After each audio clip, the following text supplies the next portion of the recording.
Hello കൂട്ടുകാരെ, എല്ലാവർക്കും പുതിയൊരു വീഡിയോയിലേക്ക് സ്വാഗതം. ഒന്ന് ആലോചിച്ച് നോക്കി, ആഹാരവും വെള്ളവും ഇല്ലാതെ ഒരു റൂമിന്റെ അകത്ത് കുടുങ്ങി പോവുകയാണെങ്കിലോ, അവിടെ നിന്നും പുറത്തേക്ക് കിടക്കാൻ യാതൊരു വഴിയുമില്ലെങ്കിൽ എന്താകും സംഭവിക്കുക? ഇന്നത്തെ കഥ അതിനെക്കുറിച്ചാണ്. നമ്മുടെ നായകൻ രാത്രി മുഴുവനും മൂക്കറ്റം കള്ളു കുടിച്ച് രാവിലെ ബോധം വരുന്നു. അവന് നല്ല രീതിയിൽ തലവേദനയും എടുക്കുന്നുണ്ട്. സൈഡിലേക്ക് നോക്കിയപ്പോൾ അവിടെ ഒരു ചത്ത എലി ഈച്ചയൊക്കെ അരിക്കുന്നു. അത് കണ്ട് ചാടി അവൻ എഴുന്നേറ്റ് ചുറ്റിലും ഒന്ന് നോക്കിയപ്പോൾ അവനാണെങ്കിൽ ഒരു റൂമിനുള്ളിലാ. അവിടെയാണെങ്കിൽ ഒരു ഇരുമ്പ് വാതിലും ഒരു അലമാരയും മാത്രമേ ഉള്ളൂ. ആ ചത്ത എലിയിലാണെങ്കിൽ ഈച്ചയും പുഴുവും ഒക്കെ അരിക്കാനും തുടങ്ങിയിരിക്കുന്നു. അവൻ വാച്ച് നോക്കിയപ്പോൾ സമയം 9 മണി ആയതേ ഉള്ളൂ. അവൻ ആ വാതിൽ തുറക്കാനായിട്ട് നല്ല രീതിയിൽ പരിശ്രമിച്ചു. എങ്കിലും അതെല്ലാം വിഫലമായിരുന്നു. അവൻ ആ വാതിലിൽ തുടരെ തുടരെ അടിക്കുകയും ശബ്ദമുണ്ടാക്കുകയും ഒക്കെ ചെയ്തു. എന്നാൽ ആരും അത് കേൾക്കാനില്ല. അവന് ഒരു പിടിയുമില്ല എങ്ങനെയാണ് എപ്പോഴാണ് ഇവിടെ വന്നതെന്ന്. കുറച്ചു നേരം കഴിഞ്ഞപ്പോൾ മൂത്രമൊഴിക്കാൻ മുട്ടി. അവൻ ആ റൂമിന്റെ ഒരു സൈഡിൽ പോയി മൂത്രമൊഴിച്ചു. അവൻ വിചാരിച്ച് ആരേലും ഇവനോട് എന്തേലും തമാശ രീതിയിൽ കാണിച്ചതായിരിക്കാമെന്ന്. അവൻ വിചാരിച്ചത് അവന്റെ കൂടെ ജോലി ചെയ്യുന്ന ക്ലച്ചർ ആയിരിക്കും ഇതെല്ലാം ചെയ്തതെന്ന് അവൻ സ്വയം പറഞ്ഞു. ഇവിടെ നിന്ന് പുറത്തിറങ്ങിയാൽ ഉടനെ ആദ്യം തന്നെ അവൻ ജോലിയിൽ നിന്ന് പിരിച്ചുവിടുമെന്ന്. കുറച്ചു കഴിഞ്ഞപ്പോൾ അവന് മനസ്സിലായി പുറത്തൊരു പട്ടിക്കുഞ്ഞു പോലും ഇല്ല എന്ന്. അവൻ പോക്കറ്റിൽ നിന്നും ഫോൺ എടുത്ത് ഫ്ലെച്ചറിനെ വിളിക്കാൻ നോക്കി. അന്നേരം ഫോണിലാണെങ്കിൽ സിഗ്നലുകളുമില്ല. അവന് മനസ്സിലായി പുറം ലോകവുമായി യാതൊരു ബന്ധവുമില്ലാതായെന്ന്. അവൻ ആ റൂമിന് ചുറ്റും നോക്കി, ഇനി ക്യാമറ വല്ലതും എവിടെയെങ്കിലും ഒളിപ്പിച്ചു വെച്ചിട്ടുണ്ടോ എന്ന്. പക്ഷെങ്കിൽ അങ്ങനെയൊന്നും അവന് കണ്ടെത്താൻ കഴിഞ്ഞില്ല. പയ്യെ അവന് ദേഷ്യം കൂടാനും തുടങ്ങി. അവന് ഉറക്കെ അലക്കാൻ തുടങ്ങി. ആ ദേഷ്യത്തിന് അവന്റെ ബെൽറ്റൊരി ആ ലോഹം കൊണ്ടുള്ള വാതിലിൽ ആഞ്ഞടിച്ചു. കുറച്ചു നേരം കഴിഞ്ഞപ്പോൾ അതൊക്കെ നിർത്തി ഒരു മൂലയിൽ പോയി ഇരുന്നു. അവനാണെങ്കിൽ ഒരു ദിവസമായിട്ട് ഒരു വകയും കഴിച്ചിട്ടുമില്ല. ഇവിടെ നിന്നും ഇറങ്ങി എല്ലാത്തിനെയും പോലീസിനെ കൊണ്ട് പിടിപ്പിക്കുമെന്നും പറയുന്നുണ്ട്. അങ്ങനെ ഒരു ദിവസം കടന്നുപോയി.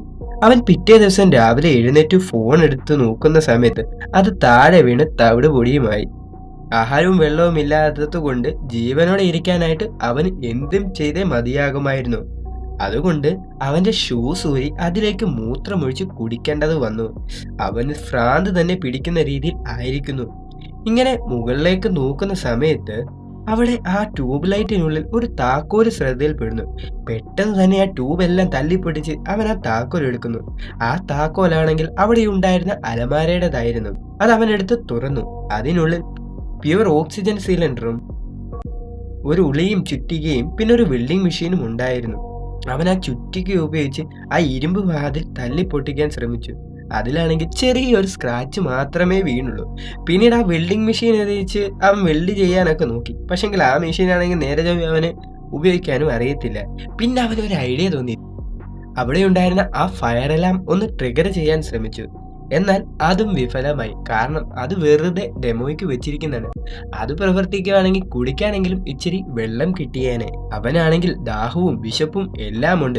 ഒരുമാതിരി ഡിപ്രഷനിലേക്ക് പോയിരിക്കുന്നു. അവന്റെ ദേഷ്യം വന്നിട്ട് അവൻ ആ ചുറ്റിക ഉപയോഗിച്ച് അവിടെ ഉണ്ടായിരുന്ന ആ ഇരുമ്പ് അലമാര തല്ലി പൊട്ടിച്ചു. എന്നിട്ട് വീണ്ടും ആ ഭിത്തിയിൽ പോയി ചാരിയിരുന്നു. അങ്ങനെ ഇരിക്കുന്ന സമയത്ത് ആ ഭിത്തിയിൽ ചെറിയൊരു തുള കണ്ടത്. അവനപ്പം ഐഡിയ തോന്നി, ഇത് തുറന്ന് അപ്പുറത്ത് എങ്ങനെയും ഇറങ്ങാമെന്ന്.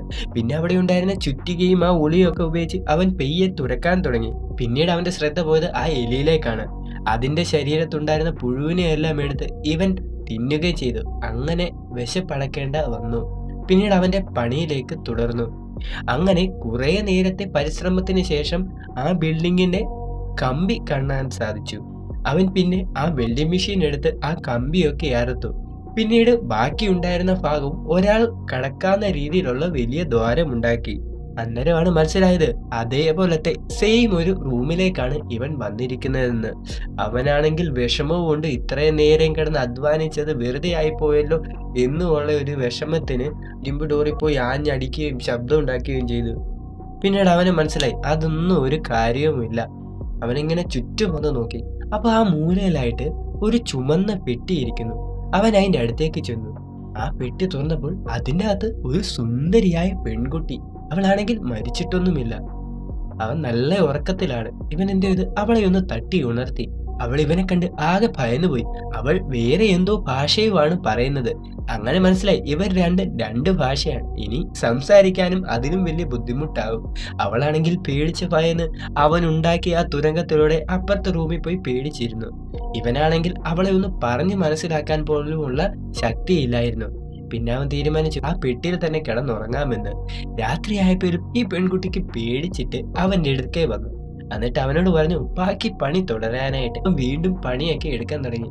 അവനാണെങ്കിൽ 2-3 ദിവസമായിട്ട് ഇതേ പണി തുടർന്നുകൊണ്ടിരിക്കുകയാണ്. എന്നാൽ വിശപ്പും ദാഹം കൊണ്ട് അവനൊന്നും ചെയ്യാൻ പറ്റുകയുമില്ലായിരുന്നു.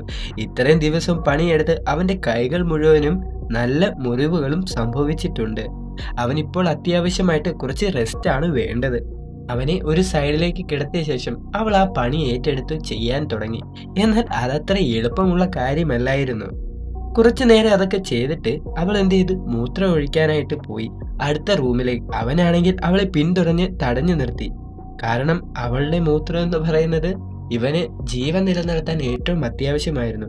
കാരണം 3 ദിവസമായിട്ട് ഒരു തുള്ളി വെള്ളം പോലും അവൻ കുടിച്ചിട്ടില്ല. എങ്ങനെയൊക്കെ അവളെ കാര്യങ്ങൾ പറഞ്ഞ് മനസ്സിലാക്കി. പിന്നീട് അവൾ അതിന് സമ്മതിക്കുന്നു. അവക്ക് മനസ്സിലായി ഇവിടെ ജീവൻ നിലനിർത്തണമെങ്കിൽ ഇങ്ങനെയൊക്കെ ചെയ്തെങ്കിലേ പറ്റുകയുള്ളൂ എന്ന്. പിന്നീട് അവൻ ആ പുഴുവിനെ കഴിപ്പിക്കാനും ശീലിപ്പിച്ചു. എന്നാൽ അതവള് ചെയ്തില്ല. വീണ്ടും അവർ പണിയിൽ ഏർപ്പെട്ടു. കുറച്ചു നേരം അവരത് ചെയ്തുകൊണ്ടിരുന്നു. എന്നാൽ യാതൊരു മാറ്റവും ആ ഭിത്തിയിൽ സംഭവിച്ചില്ല. ഇത് കണ്ടിട്ട് ആ പെൺകുട്ടിക്ക് വിഷമം തോന്നി. അവൾ ചോദിച്ചു, ഇതെന്താ ഇത്രയും നേരമായിട്ടും ഒന്നും സംഭവിക്കാൻ? അവനൊപ്പം പറഞ്ഞു, അതെങ്ങനോ ഇത് അൾട്രാടെക് കൊണ്ടല്ലേ ഉണ്ടാക്കിയിരിക്കുന്നത്, എങ്ങനെ പൊട്ടാനാ? ഇങ്ങനെയൊക്കെ തമാശ ഒരു വിധത്തിൽ സമാധാനിപ്പിച്ചു. അതിനുശേഷം വീണ്ടും അവർ ജോലി ചെയ്തു. അങ്ങനെ ചെയ്തുകൊണ്ടിരിക്കുന്ന സമയത്ത് അവന്റെ കൈക്ക് പരിക്കേൽക്കുന്നു. അവളാണെങ്കിൽ പെട്ടെന്ന് ആ ഡ്രസ്സ് വലിച്ചു കയറി അവന്റെ കൈയൊക്കെ വെച്ച് കെട്ടി കൊടുക്കുന്നുണ്ട്. അങ്ങനെ അവർ കുറച്ചു നേരം കൊണ്ട് തന്നെ നല്ല സൗഹൃദത്തിലുമായി. അവരങ്ങനെ പണി ചെയ്തുകൊണ്ടിരുന്ന സമയത്ത് പെട്ടെന്ന് ആ ഡോർ തുറക്കാൻ തുടങ്ങി. ഇത് കണ്ട് അവർ ഓടി അതിന്റെ അടുത്തേക്ക് ചെന്നപ്പോഴേക്കും അത് വീണ്ടും അടഞ്ഞുപോയി. അവർ തിരിഞ്ഞു നിൽക്കുന്ന സമയത്ത് ആ ഡോറ് തുറന്നു വരും. അവർക്ക് മനസ്സിലായി ഇത് തിരിഞ്ഞു നിന്നെങ്കിൽ മാത്രമേ തുറന്നു വരികയുള്ളൂ എന്ന്. അങ്ങനെ അവർ പെയ്യെ തിരിഞ്ഞു നിന്ന് ആ ഡോറിന്റെ അടുത്തേക്ക് വന്ന് അപ്പുറത്ത് കടന്നു. താണ്ട്രാ, അവിടെ ചെന്നപ്പോഴെന്താണ് സംഭവം എന്ന് പറഞ്ഞായിരുന്നില്ലേ, ഇതേപോലത്തെ സെയിം ഒരു 3ാമത്തെ റൂമിലേക്കാണ് അവർ ചെന്നത്. അവിടെയാണെങ്കിൽ ഒരു ശവക്കല്ലറയുണ്ട്. ഇവിടെ ചെയ്തതുപോലെ തന്നെ സെയിം അവിടെ ചെയ്തു നോക്കി. പക്ഷെങ്കിൽ അതൊന്നും ഫലിച്ചില്ല. അന്നേരം മനസ്സിലായി ഇനി പണി നടക്കില്ല. ഒരു തുരങ്കം ഉണ്ടാക്കാതെ ഇതിൽ നിന്ന് രക്ഷപ്പെടാൻ പറ്റത്തില്ല. അവർ രണ്ടുപേരും കൂടെ ആ കുഴിക്കകത്ത് ഇറങ്ങിയിട്ട് വീണ്ടും അവിടെ തുറക്കാൻ തുടങ്ങി.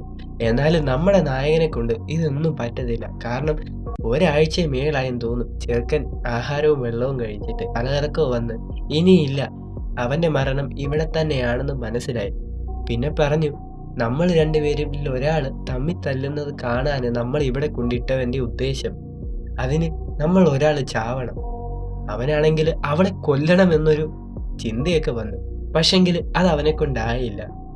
അങ്ങനെ അവന് ബോധമൊക്കെ പോകാൻ തുടങ്ങുന്ന സമയത്ത് ഇവൾ എന്ത് ചെയ്തു, 2 അടിയൊക്കെ കൊടുത്തു. കാരണം അവനെ ഉണർത്തി വെക്കേണ്ടത് ഇവളുടെയും കൂടെ ആവശ്യമാണ്. അവൻ എന്തെങ്കിലും പറ്റിക്കഴിഞ്ഞാൽ ഇവളും ഇവിടെ കിടന്ന് തന്നെ മരിച്ചു പോകും. അവനെ ഒരു വിധത്തിൽ അതിന്റെ പുറത്തേക്കൊക്കെ എടുത്തിട്ട് അവന് ഡ്രസ്സൊക്കെ ഊരി എത്രയോ അവനെ ഉണർത്തി വെക്കാവോ അതെല്ലാം അവള് പരിശ്രമിച്ച്. കുറെ നേരത്തെ പരിശ്രമത്തിനൊടുവിൽ അവക്കും മടുത്തു. അവൾ എഴുന്നേറ്റ് ഉറക്കെ കരയാൻ തുടങ്ങി. എന്തിനാണിത് ചെയ്യുന്നത്, ഞങ്ങൾ എന്ത് തെറ്റ് ചെയ്തു എന്നൊക്കെ അവളും ചോദിക്കുന്നുണ്ട്. പിന്നീട് അവന്റെ അടുക്ക വന്ന് കിടന്നുറങ്ങി. കുറച്ചു നേരം കഴിഞ്ഞപ്പോൾ നമ്മുടെ നായകന് ബോധം വന്നു. അപ്പൊ നോക്കുമ്പോ അവൾ അടുത്ത് കിടപ്പുണ്ട്. ഇവൻ എന്ത് ചെയ്ത് അപ്പുറത്തെ റൂമിൽ ചെന്നിട്ട് ആ പെട്ടിക്കകത്തുനിന്ന് ഒരു പുതപ്പെടുത്തുകൊണ്ട് അവളെ പൊതച്ചു. എന്നിട്ട് അവനും അവിടെ തന്നെ കിടന്നു. കുറച്ചു നേരം കഴിഞ്ഞപ്പം താണ്ട്രാ, ആ വാതിൽ തുറക്കുന്ന സൗണ്ട് കേട്ട് അവൻ ഞെട്ടി എഴുന്നേൽക്കുന്നു. അവൻ പെട്ടെന്ന് അവളെയും വിളിച്ചു. എന്നിട്ട് അവർ രണ്ടും ഇതെന്താ സ്വപ്നമാണോ അതോ നമ്മൾ ആത്മാവായോ എന്നൊക്കെ വിചാരിക്കുന്നുണ്ട്. പക്ഷെങ്കിൽ യഥാർത്ഥത്തിലാണ് ആ ഡോറ് തുറന്നു വന്നു. അവരങ്ങനെ അതിൽ നിന്ന് പുറത്തേക്ക് ഇറങ്ങുമ്പോൾ ഒരു സുന്ദരമായ കാഴ്ചയാണ് കാണുന്നത്.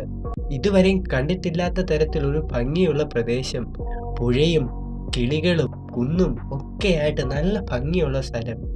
അവർക്ക് രണ്ടുപേർക്കും ഒരു ഐഡിയയും തോന്നിയില്ല എന്താണ് ഇങ്ങനെ സംഭവിക്കുന്നത്, ആരാണിത് ചെയ്യുന്നതെന്നും.